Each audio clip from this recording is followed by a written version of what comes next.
पहाड़ की खबरें आप देख रहे हैं। नमस्कार, आपके साथ मैं हूं कंचन डोगरा नेगी। आप देख रहे हैं अपना उत्तराखंड में खबरों का आगाज करने जा रहे हैं, जिसमें नौकरशाही से जुड़ी हुई ये बड़ी खबर आ रही है, वो आप तक पहुंचाएंगे। राधा रतूड़ी उत्तराखंड की नई मुख्य सचिव होंगी। उत्तराखंड की नौकरशाही से जुड़ी हुई बड़ी खबर, राधा रतूड़ी उत्तराखंड की नई मुख्य सचिव होने जा रही हैं। हालांकि राधा रतूड़ी का भी कार्यकाल जो है वो 31 मार्च तक का ही बचा हुआ है। राधा रतूड़ी मुख्य सचिव बनती हैं तो राज्य की पहली महिला मुख्य सचिव बन जाएंगी। ये बड़ी जानकारी आपको दे रहे हैं। उत्तराखंड के मुख्य सचिव एसएस संधू कल रिटायर हो रहे हैं। कल उनकी जगह राधा रतूड़ी नई मुख्य सचिव होंगी। अनुपम त्रिवेदी मेरे सहयोगी एडिटर उत्तराखंड फोन लाइन पर मौजूद है और जानकारी देंगे इस पर, और बारीकी से समझते हैं इस खबर को उनसे। अनुपम, कल राधा रतूड़ी नई मुख्य सचिव बनाई जा सकती है, क्या ये पुख्ता खबर है, पुख्ता जानकारी है, या ये महज अभी कयास लगाए जा रहे हैं? मोहर लग चुकी है इस बात पर? नहीं कंचन, मैं बताना चाहूंगा कि ये पुख्ता खबर है और सबसे बड़ी खबर है कि राधा रतूड़ी चीफ सेक्रेटरी होने जा रही है अगली। एसएस संधू का कार्यकाल चूंकि कल खत्म हो रहा था, उनको एक एक्सटेंशन जो 6 महीने का था वो ऑलरेडी मिल चुका है, तो वो एक्सटेंशन का पीरियड भी कल खत्म हो रहा है 31 तारीख को। तो ये कयास लगाए जा रहे थे कि क्या एसएस संधू को एक और एक्सटेंशन मिलेगा या फिर उनको उनकी जगह में कोई नया चेहरा चीफ सेक्रेटरी बनाया जाएगा। तो यहाँ पर सरकार ने साफ कर दिया है कि राधा रतूड़ी को नया चीफ सेक्रेटरी बनाया जाएगा। 31 मार्च को हालांकि रतूड़ी का भी टेन्योर खत्म होगा, तो संभावना है कि उसके बाद शायद वो राज्य की पहली महिला मुख्य सचिव बनने जा रही हैं। पहली महिला चीफ सेक्रेटरी होंगी ये। इससे पहले डीजीपी एक महिला रह चुकी है, कंचन चौधरी भट्टाचार्य, लेकिन चीफ सेक्रेटरी कोई नहीं रहा था। तो ये पहली महिला चीफ सेक्रेटरी भी होंगी स्टेट की। तो ये पुष्कर सिंह धामी गवर्नमेंट का एक बड़ा डिसीजन है कंचन। जी, पुष्कर सिंह धामी सरकार का ये बड़ा डिसीजन। बहुत शुक्रिया आपका जानकारी के लिए अनुपम त्रिवेदी।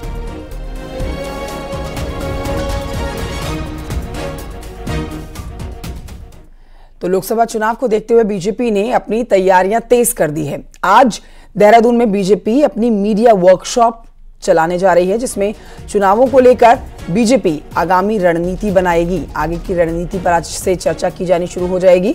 कार्यक्रम में बीजेपी के राष्ट्रीय मीडिया प्रभारी और राज्यसभा सांसद अनिल बलूनी शिरकत करने जा रहे हैं।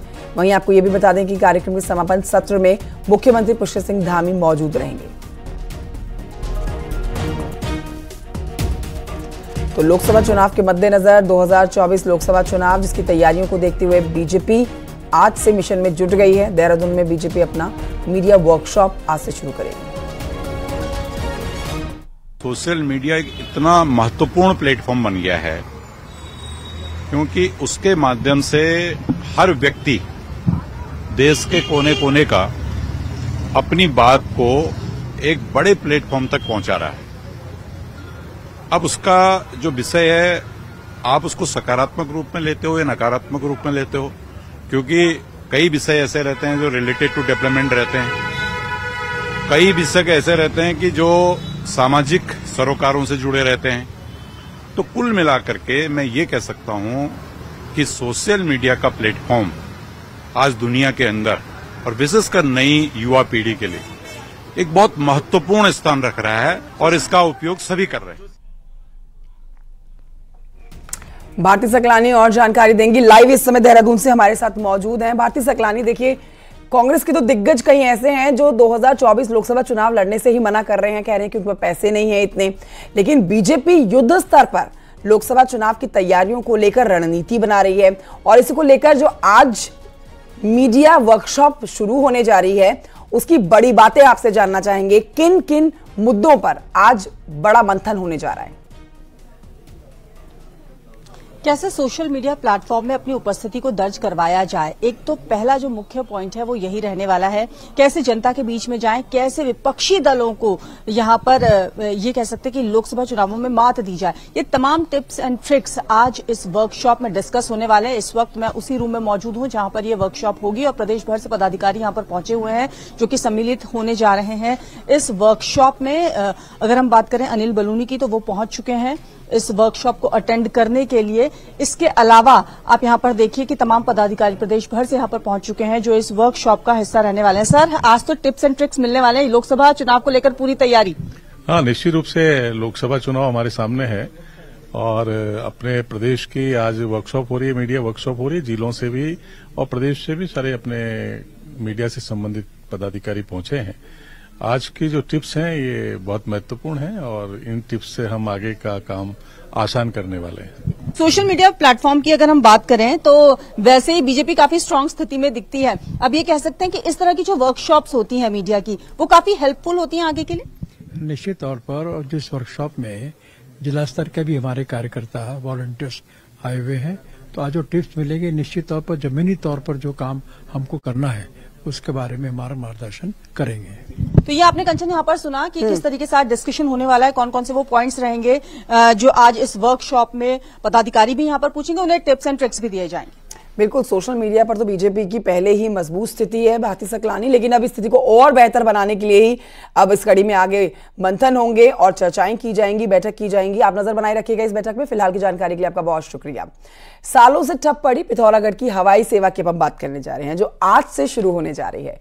मुख्यमंत्री पुष्कर सिंह धामी सुबह 10:30 बजे फ्लाई बिग एयरलाइंस के 19 सीटर प्लेन से नैनी सैनी एयरपोर्ट पहुंचेंगे और हवाई सेवा का उद्घाटन करेंगे। जिस प्लेन से मुख्यमंत्री एयरपोर्ट पहुंचेंगे उसी से बाद में नियमित हवाई सेवाएं जो हैं वो शुरू हो जाएंगी। तो ये एक बड़ा तोहफा प्रदेशवासियों के लिए। 19 सीटर प्लेन से आगाज होने जा रहा है हवाई सेवा का।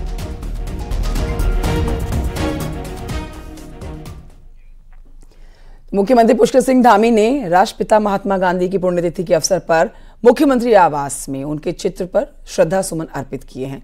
तस्वीरें आप देख रहे हैं श्रद्धांजलि के दौरान की। उन्होंने कहा कि गांधी जी ने सत्य एवं अहिंसा के मार्ग पर चलने के लिए सबको प्रेरित किया।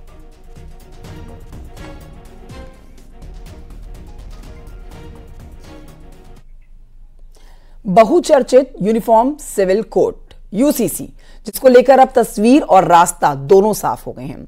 यूनिफॉर्म सिविल कोड का ड्राफ्ट तैयार कर लिया गया है। कमेटी की तरफ से 2 फरवरी को इसे सरकार को सौंप दिया जाएगा। अब पूरे देश की नजर उत्तराखंड और यूनिफॉर्म सिविल कोड पर टिक गई है। उन्होंने हमको बताया है कि 2 तारीख को वो हमको ड्राफ्ट दे देंगे और उनका ड्राफ्ट देने के बाद उसका आकलन करेंगे, उसको मंत्रिमंडल में लाएंगे, उसके बाद विधानसभा में जो विधेयक बनने की दिशा में, एक्ट बनने की दिशा में जो कार्रवाई होती है उस कार्रवाई को हम आगे बढ़ाएंगे।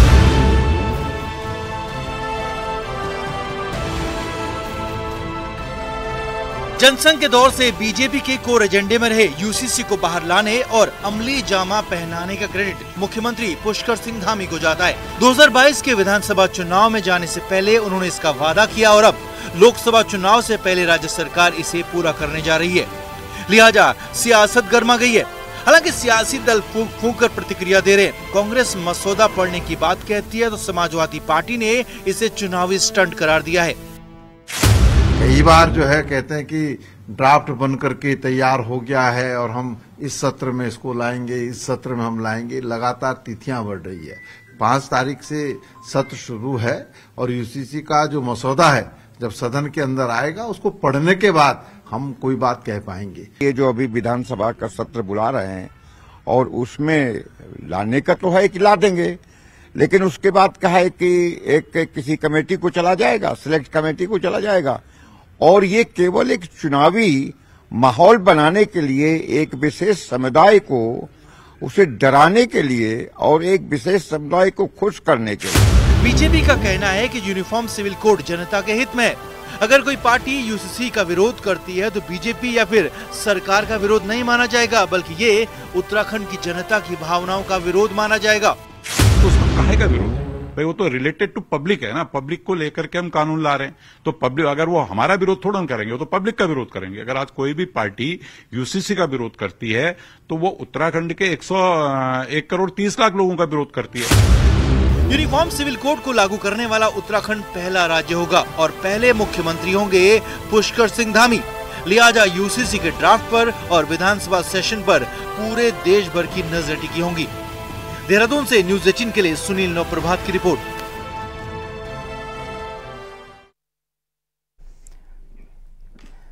और ये बढ़ते हैं आगे, आपको बताते हैं उत्तराखंड की राजनीति में इन दिनों वक्फ बोर्ड का मॉडर्न मदरसों में रामायण का पाठ पढ़ाने का फैसला गरमाया हुआ है।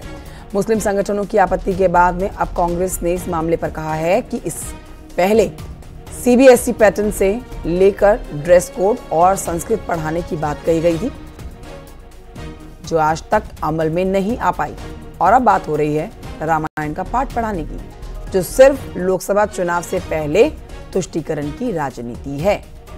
बीजेपी कांग्रेस को मुस्लिम यूनिवर्सिटी पर दिए गए बयान याद दिलाने लगी है। इन्होंने कहा था कि हम क्वालिटी एजुकेशन देंगे मदरसों में, ड्रेस कोड लागू करेंगे कहा था, उसके बाद कहा इन्होंने हम संस्कृत पढ़ाएंगे, अब कह रहे हैं हम रामायण पढ़ाएंगे। ये घोषणा करने की आवश्यकता क्या है? अगर आपका दिल साफ है, अगर कहीं आपने कोई राजनीति नहीं करनी है या वोटों का ध्रुवीकरण नहीं करना है, तो आप करके दिखाइए ना। भगवान राम के आदर्श, जिनको मर्यादा पुरुषोत्तम कहा गया है, अगर उनके चरित्र के बारे में हम किसी को पढ़ाने की बात करते हैं तो उसमें गलत क्या है? सबको उसको स्वीकार करना चाहिए। इंडोनेशिया में भी एक देश है, मुस्लिम देश है, वहां पर भी लोग भगवान राम को पढ़ते हैं, तो इसमें किसी को गलत क्या है इसमें? और ये अब आगे बढ़ते हैं, आपको बताते हैं उत्तराखंड बोर्ड का रिजल्ट इस बार पहले से बेहतर होगा, ये कहना है शिक्षा मंत्री धन सिंह रावत का। उनको लगता है कि पिछले कुछ सालों में बोर्ड के रिजल्ट में सुधार आया है। हालांकि आपको याद दिलाएं कि प्रदेश में सीबीएसई पैटर्न पर चल रहे अटल उत्कृष्ट स्कूल अपने खराब रिजल्ट को लेकर पिछले साल सवालों के घेरे में थे। ऐसे में शिक्षा मंत्री कहते हैं कि अटल उत्कृष्ट स्कूल को चलाना प्रदेश में पहला प्रयोग था, इसलिए स्टूडेंट्स और टीचर्स को भी सिस्टम समझने में वक्त लगा, लेकिन इस बार रिजल्ट अच्छे आने की उम्मीद है। हमारे जो अटल आदर्श स्कूल हैं उसमें पहली बार प्रयोग किया गया था, और आपने देखा होगा कि जब हमारे बच्चों ने अंक सुधार परीक्षा में भाग लिया तो हमारे रिजल्ट बहुत अच्छे रहे हैं। इस बार मुझे आशा और विश्वास है कि हमारा रिजल्ट बहुत अच्छा रहेगा। सर, इसका प्राइवेट स्कूल की तबाही। और ये बढ़ते आगे, नैनीताल से इस समय एक बड़ी खबर आ रही है। यहाँ देर रात अंगीठी के धुएं में दम घुटने से 2 मजदूरों की मौत की जानकारी मिल रही है। एक मजदूर की हालत खराब है, जिसे हायर सेंटर रेफर किया गया है। 2 मजदूरों का दम घुटा है और मौत की जानकारी इनकी मिली है। मजदूर घर में अंगीठी जलाकर सोए हुए थे, और जब सुबह के वक्त ठेकेदार ने मजदूरों को फोन किया तो मजदूरों ने कोई जवाब नहीं दिया। इसके बाद ठेकेदार मौके पर पहुंचा। कमरे में 3 मजदूर बेहोश पड़े हुए थे। अस्पताल पहुंचाया गया, जहां 2 को मृत घोषित कर दिया गया है। एक बेहोश महिला हायर सेंटर रेफर की गई है। और एक जिसकी हालत गंभीर थी उसको प्राथमिक उपचार के बाद हल्द्वानी के सुशीला तिवारी अस्पताल भेजा गया है। जिन लोगों की मृत्यु हुई है वो एक का नाम है अवनेश, जिसकी उम्र 24 वर्ष है। दूसरा है राजकुमार, जिसकी उम्र 21 वर्ष है। ये दोनों बदायूं के रहने वाले हैं, यूपी के। और जिसकी हालत गंभीर थी, जिसको हमने हल्द्वानी रेफर किया, उसका नाम मनिंदर है, 21 साल। रामनगर के साल से जनता परेशान। सालबे में महिला की मौत के बाद जबरदस्त हंगामा। आदमखोर बाघ से निजात दिलाने की मांग लगातार यहां के लोग कर रहे हैं, और इसी को लेकर अब आगे चेतावनी दी गई है आत्मदाह की। हरिद्वार में जंगली जानवरों की अगर हम बात करें तो आबादी वाला क्षेत्र है ये, जो कि अब आम हो रहा है। यहां देर रात जंगल से निकलकर एक बारासिंगा ज्वालापुर क्षेत्र में पहुंचा हुआ है। ये तस्वीरें आप देख रहे हैं। बारासिंगा यहां नाथनगर की सड़क पर चहलकदमी करता हुआ नजर आया, और इस दौरान वहां से गुजर रहे राहगीरों ने उसका वीडियो बना लिया। वन विभाग की टीम ने मौके पर पहुंचकर उसका रेस्क्यू किया, जंगल में छोड़ा इस बारासिंगा को।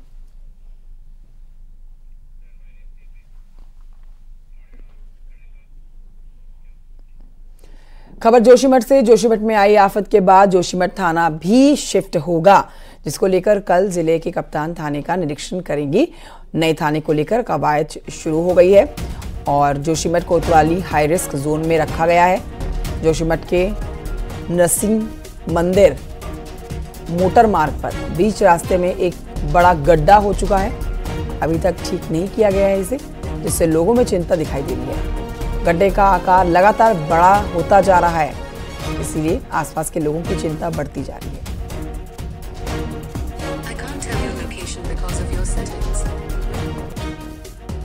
और ये बात करते हैं मौसम के मिजाज की। उत्तराखंड में अगले 2 दिन मौसम बदलने वाला है। मौसम विज्ञान केंद्र की अगर माने तो कल और परसों बुधवार और गुरुवार को कहीं कहीं पर हल्की बारिश की संभावना जताई गई है। ऊंचाई वाले इलाकों में बर्फबारी का पूर्वानुमान जताया गया है।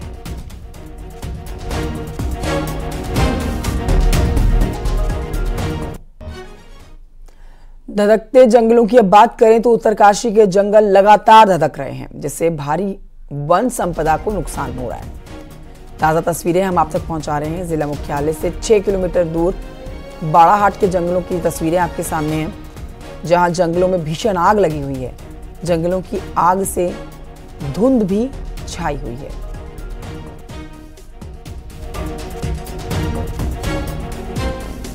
हरिद्वार रुड़की से खबर, जहां विकास प्राधिकरण एक ओल्ड एज होम बनाने जा रहा है, जिसमें रहकर जरूरतमंद वृद्ध अपना जीवन गुजार सकेंगे। प्राधिकरण की बोर्ड मीटिंग में इसको लेकर फैसला लिया गया। इसके साथ ही विकास प्राधिकरण हरिद्वार में एक सर्किट गेस्ट हाउस भी तैयार करेगा। HRDA की बोर्ड मीटिंग में उससे संबंधित 30 से ज्यादा प्रस्ताव पास हो चुके हैं और जिन पर आने वाले दिनों में प्राधिकरण अपना काम शुरू कर देगा।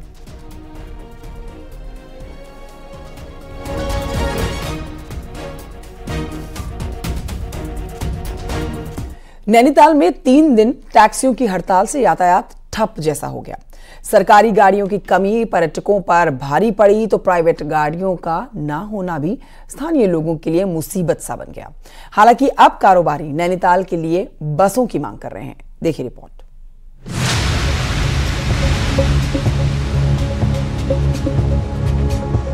नैनीताल में 3 दिन की टैक्सी यूनियन की हड़ताल से पर्यटकों और स्थानीय लोगों ने खूब मुसीबत झेली है। टैक्सी बंद होने के बाद बसें टूरिस्ट को मिली नहीं, जिसका सीधा असर नैनीताल के टूरिज्म कारोबार पर पड़ा। वहीं अब नैनीताल में बसों के संचालन को बढ़ाने की मांग उठ रही है। है कि रूसी बाईपास और नारायण नगर पे छोटी बसों को आने की अनुमति प्रदान करी जाए, जिससे कि ये डल पीरियड में और वीकेंड्स पे जो स्थितियां खराब हो रही है उसमें थोड़ा सुधार आ सके और पर्यटक नॉर्मल कोर्स में बसों के द्वारा आ सके, उसको सुविधा मिले। दरअसल पिछले सालों में उत्तराखंड हाईकोर्ट ने नैनीताल में छोटी बसें यानी 27 सीटर चलाने के आदेश दिए, तो इससे 45 सीटर बसों का संचालन ठप हो गया। वहीं दिल्ली देहरादून के बीच चलने वाली प्राइवेट बसों ने भी अपना संचालन नैनीताल से पूरी तरह बंद ही कर दिया। लेकिन अब नैनीताल की समस्या का समाधान निकालने पर फोकस है। अब हम कुछ नोटिफाई करने वाले हैं, कुछ रूट्स कुमाऊं के, गढ़वाल के, जिसमें हम बड़ी बसें भी लाएंगे, जिससे आपको फुटबॉल भी बढ़ेगा। नैनीताल स्पेसिफिक थोड़ा सा दूसरे इश्यूज भी हैं, कंजेशन के भी इश्यूज भी हैं। यहाँ पे छोटी गाड़ियां भी अच्छी क्वालिटी की कैसे आए, और अगर बड़ी गाड़ी लाना भी है तो कहाँ तक ले आए, वो भी अंडर एग्जामिनेशन।